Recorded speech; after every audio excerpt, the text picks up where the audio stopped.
Welcome back. You're watching the Dennis Dalton channel, and I'm having a little bit of fun branching out from making Leela videos.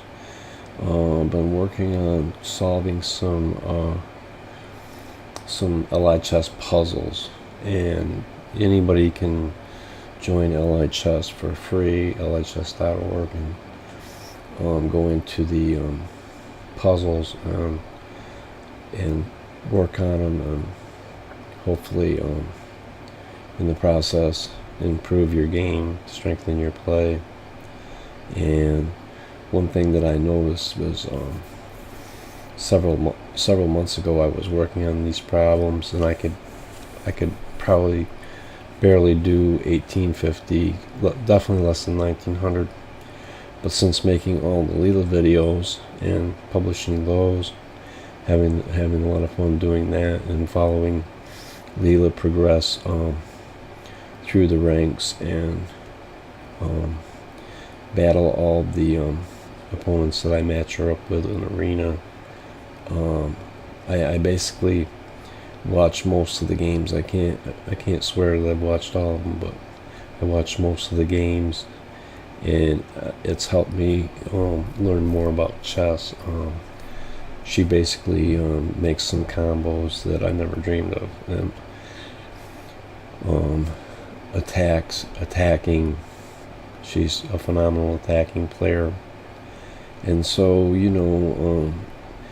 I think some of it's rubbed off because now I'm able to hit up into 2000, even 2100.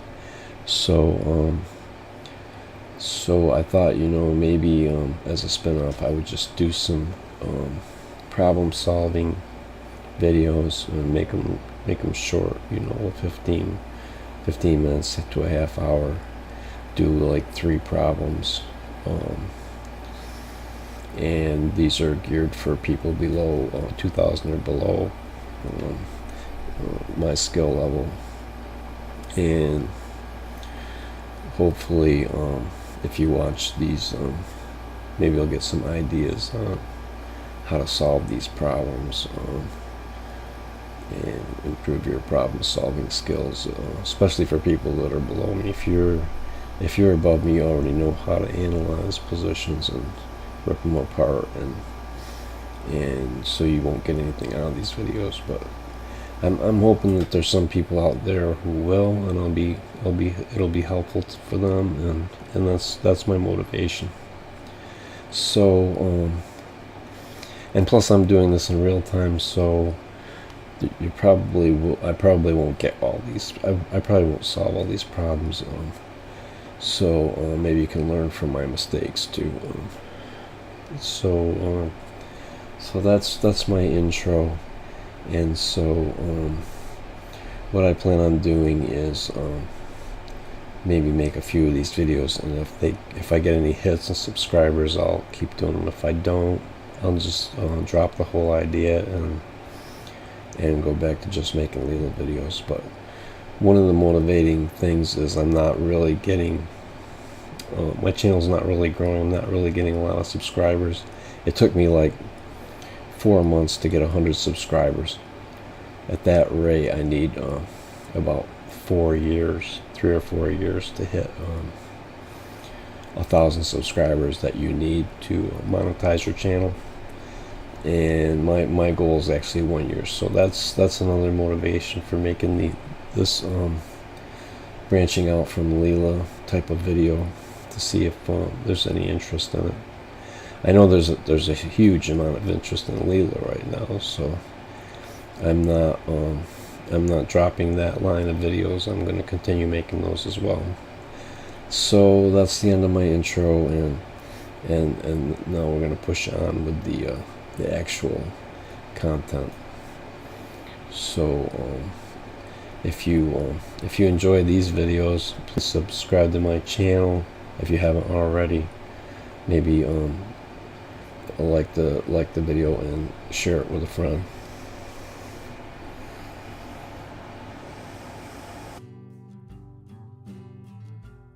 Okay, pushing on to the next problem. Let's see what we can do. I didn't have much luck with the last one, but Let's see what we can do on this one. So white has just captured a knight on d6, and we are setting good because we have a discovered check here, and white would have to move his king.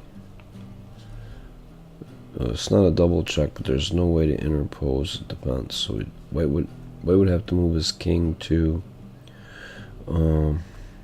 g1, or possibly if we took the pawn on g2, black could take on g2. And you know what? We're out of stuff if we do that. We don't. All we have is this rook. Well, one interesting thing is, though, if we just move the bishop away somewhere and the king goes to g1, we have this check on b1, and so then white only has one reply, and that, well, we have two replies. Bishop to c1, which is throwing away a bishop because I can just take it, and bishop to f1. Now, if we move the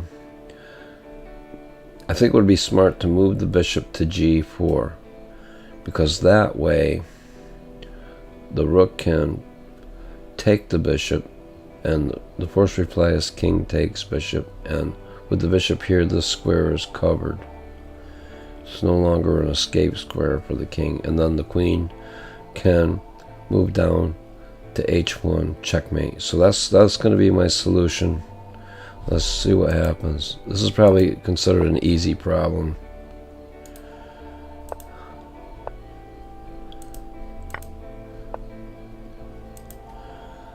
So he did go ahead and throw away his bishop on the way, but there. So we got one, and it's only rated 1936, but we got one, and so we'll take it. And now let's move on to the next one.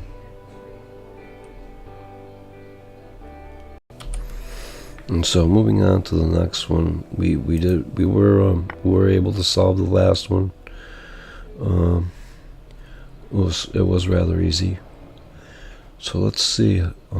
This is a similar this is a similar situation. This time we're playing the white side of things, but we have a king side attack coming at us, and black has just taken this pawn. Now if we recapture the bishop with our pawn, he can play, black can play queen takes pawn on h3, threatening mate in 1. Do we have a way out of it? I don't see a way out of it.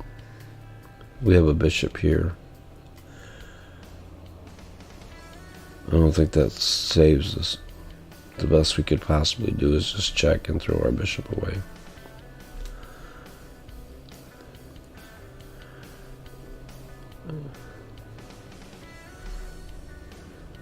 I don't see. Moving this pawn doesn't. Oh, moving the pawn to f4 gets us out of it, because that interferes with this support.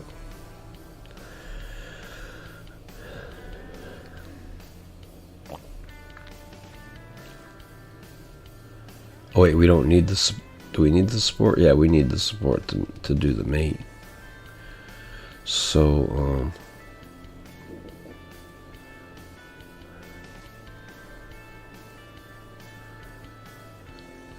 so black can't mate if we play. I don't think black can mate if we play pawn takes bishop and then pawn to f4. I don't think black can mate in that case. So we don't really have anything else to play.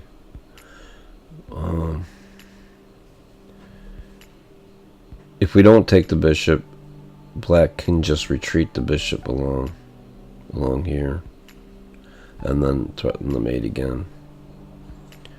if we take the bishop, at least we get the bishop in and possibly survive with pawn to f4. Now,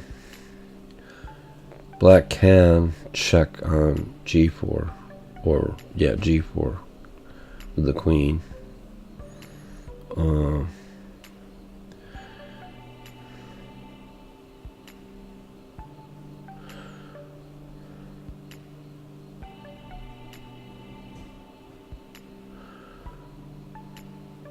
The pawn on f4 is well supported. A bishop sack is not going to bash through. So so after the check on g4, we can safely move to h2.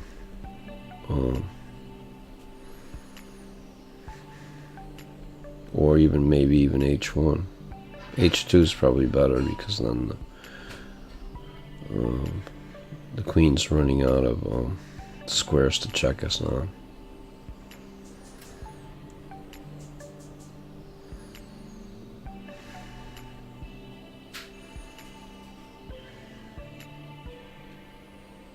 What we want to do is we want to get to a situation where our queen can move along this diagonal, interpose between the queen and the king. So we want to get our king to h3, or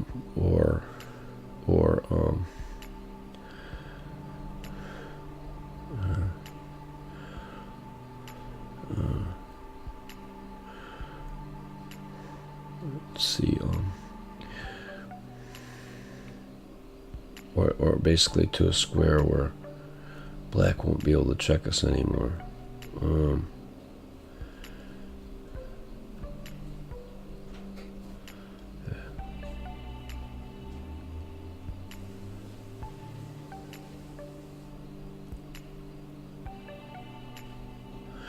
So I see that we can probably do that. We can probably get our queen to g3 and defend. So I'm gonna go ahead with this, and I'm gonna call this my solution. Pawn takes h3, and now we're gonna move this. Success. We gain 3 points because we're 3 center pawns ahead of black. So that's awesome. It shows g5 on there as being good. I didn't consider that move. I considered this line g4 check, and that it has b g2. That's I didn't consider either. So interesting. What I considered was g4, queen g4, kh2. Oh, and then where does black check us from? You know, I mean, maybe h5, king g2, g4 check, and then queen to g3. That's what I was looking at. But on the I didn't look at the g5 pawn move, which I should have. Should have looked at that, but basically we have time to respond to that. We can play bishop to g2 attacking the queen. So we're still safe. It's got to do something with his queen. We're safe.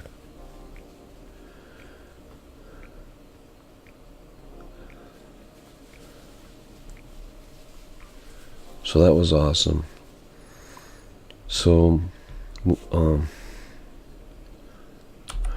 we succeeded on the last problem, and so let's move on to the next one. We're back up to 2020. We had a bad night last night. I wasn't recording. I was just having fun. So now I'm trying to build my way back up to 2100. And you can have a string of minuses. If you're tired, you can have a long string of minuses, and it's pretty easy to do. Some of these problems I think have ambiguous solutions, and so you might have an answer that looks really good, but then there's an alternative solution that's maybe equal or better. So and usually at the end of it, you can have Stockfish on. You can back up to that move and see the rankings. Like sometimes I would back up and I would see that I had the second best move. So that Stockfish usually does a pretty good job of figuring out the best move, the best first move, even though I don't. But then again, Stockfish is a 3400, Stockfish 9 Plus is a 3400 rated chess engine, and I'm struggling to hit expert. So it's definitely going to come up with the best moves, and plus it's brute force. It's searching way ahead. It probably searches all the lines. In this position, like this position right here, searches all the lines, brute force. It has an alpha beta cutoff, so it won't search every line if it's futile. There would be cutoffs for futility, and you know, all kinds of different cutoffs that they use in those programs. So now one thing I'm looking at right here is I should move my bishop because he just attacked it with a pawn, and I'm looking at, you know, I could pin the queen to the king, which would be really nasty of me.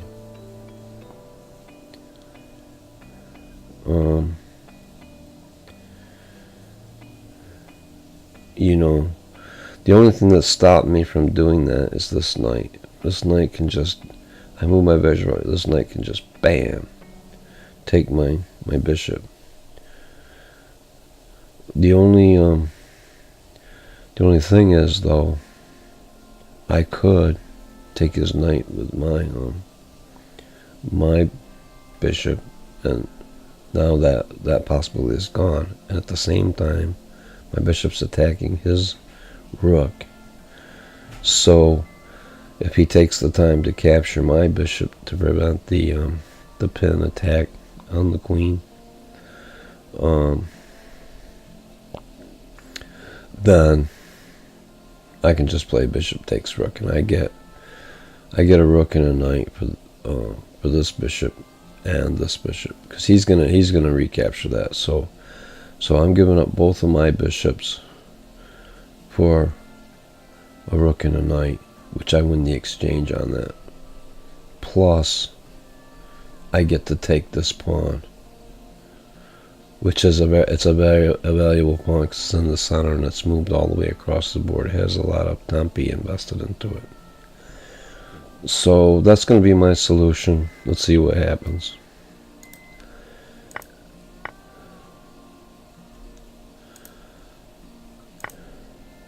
And there we go. Plus 3.6 or minus 3.6 because it's a white reference score, so it's good for black if it's negative. So that's awesome. Another one down. Okay, so that's the end of my video, and I hope you enjoyed it.